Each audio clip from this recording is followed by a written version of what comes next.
Hello, everyone. My name is Justin Castillo, And I'm Destiny Cabrera.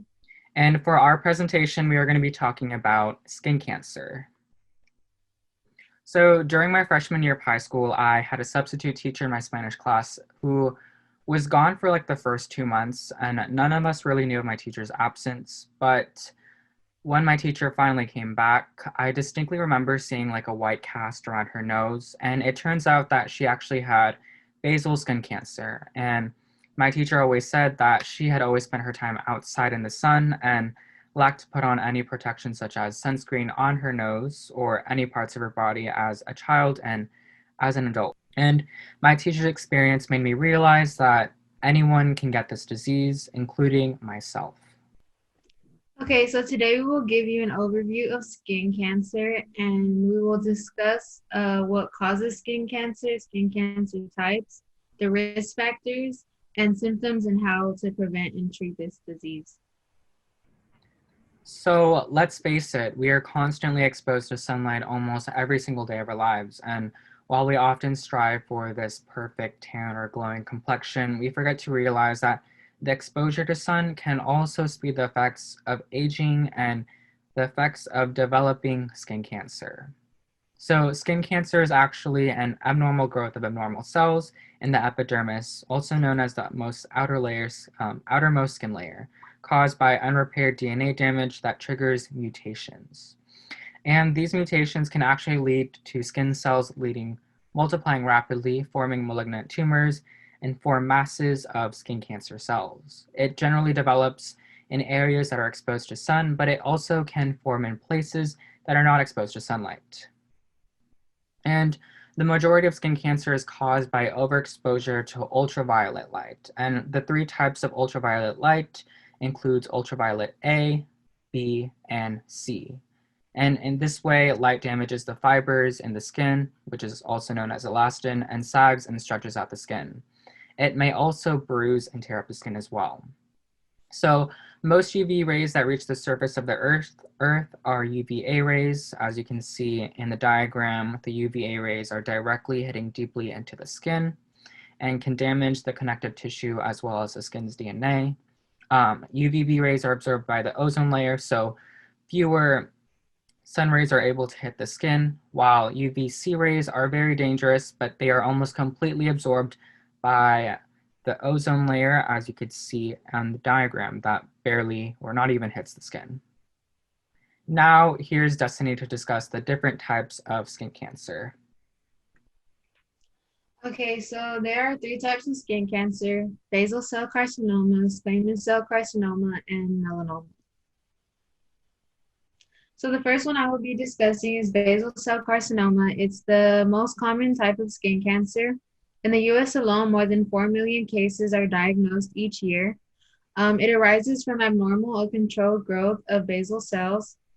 So you might be thinking, what are basal cells? It's one of the three main types of cells in the top layer of the skin. Basal cells shed as new ones form. So it's also called BCC. So BCC most often occurs when DNA damage from exposure to UV radiation from the sun or indoor tanning, triggers the changes in basal cells in the outermost layer of the skin, which is the epidermis, resulting in an uncontrolled growth. So you might be thinking what it looks like. So the picture that we show here is an example of what it can look like. It can look like open sores, red patches, pink growths, shiny bumps, scars, or growths with slightly elevated rolled edges and or a central indentation. So the second one is squamous cell. This is the second most common type of skin cancer right after basal cell carcinoma. So it's characterized by an abnormal accelerated growth of squamous cells. So once again, like basal cells, squamous cells is one of the three main types of cells in the top layer of the skin, which is the epidermis. Squamous cells are flat cells located near the surface of the skin that shed as new ones form. SCC occurs when DNA damage from exposure to, once again, UV radiation from the sun or indoor tanning triggers an abnormal growth in the cells. So this can look like the picture that's shown.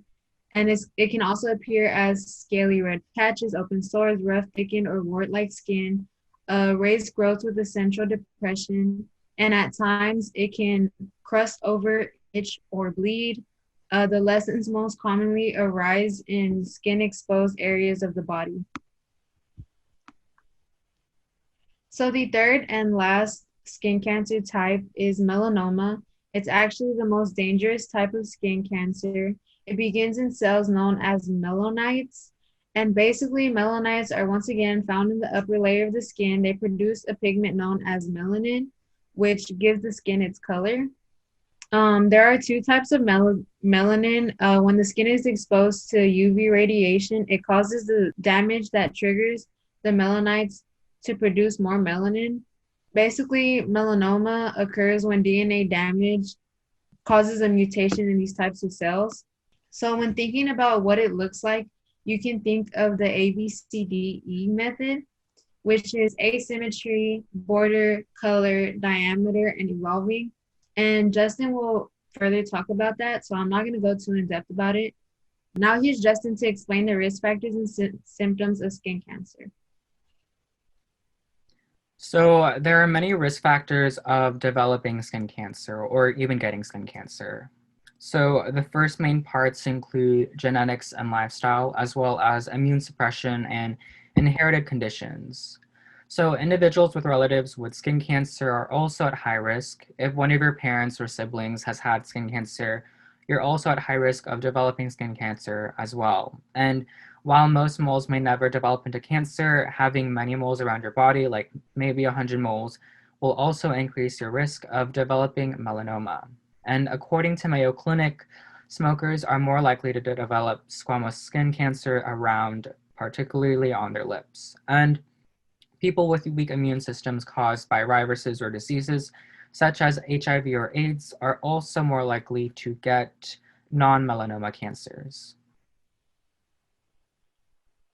So the primary risk factor for melanoma is also exposure to ultraviolet UV light, which not only causes wrinkles or age spots, but also makes skin cancer arise too.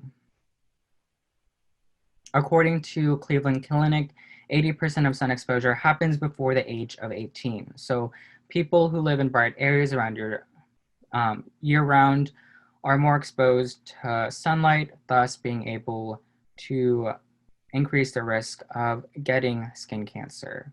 So when you're outside, it's important to take proper care of your skin, such as a hat or even something as simple as sunscreen that you can easily get at your local Rite Aid or local grocery store.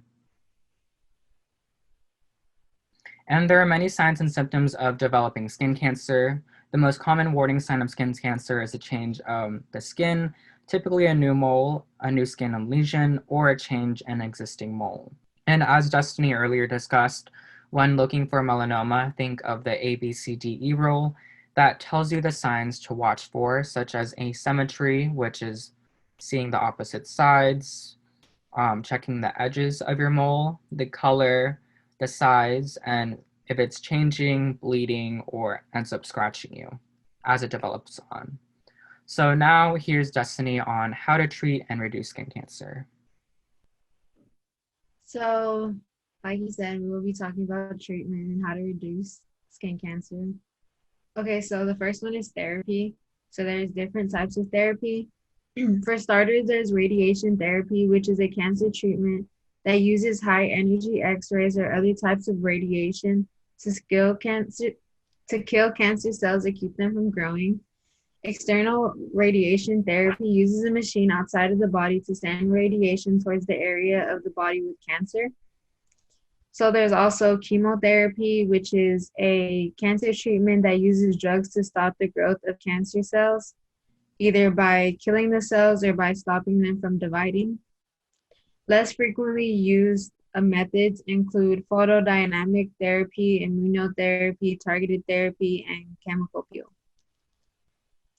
So drugs and medication are also used for skin cancer. They're obviously doctor prescribed. Most times they're used for pain, but they can be used for other things as well.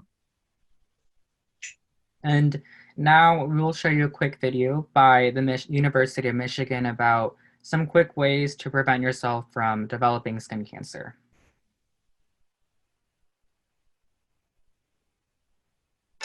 Skin cancer is the most common of all cancers. In fact, 1 in 5 people will get some form of skin cancer in their lifetime. Here are a few tips for skin cancer prevention. Protect your skin. Wear protective clothing and sunglasses. Seek shade, and remember to use broad-spectrum sunscreen that's SPF 30 or more. Check your skin on a regular basis. With skin exams, most skin cancers, when caught early, can be easier to treat. Early detection is key. In order to stop skin cancer, you need to spot skin cancer. For more information, visit uofmhealth.org/skincancer. So for our conclusion, the 4 main points include that the majority of skin cancer is caused by overexposure to ultraviolet UV light. An abnormal growth of skin cells causes skin cancer. And when looking for melanoma, think of the ABCDE rule, just the first 5 letters of the alphabet. And it's very important to protect your skin and go in for regular skin exams because you won't regret it. So we hope that with the knowledge you gain from this presentation will help you in the future. Identifying the different types of skin cancers, risk factors, symptoms, and preventative actions will keep you and the people you surround yourself with safe. It's also important to note that anybody can get skin cancer at any given time, including yourself. Thank you so much for watching.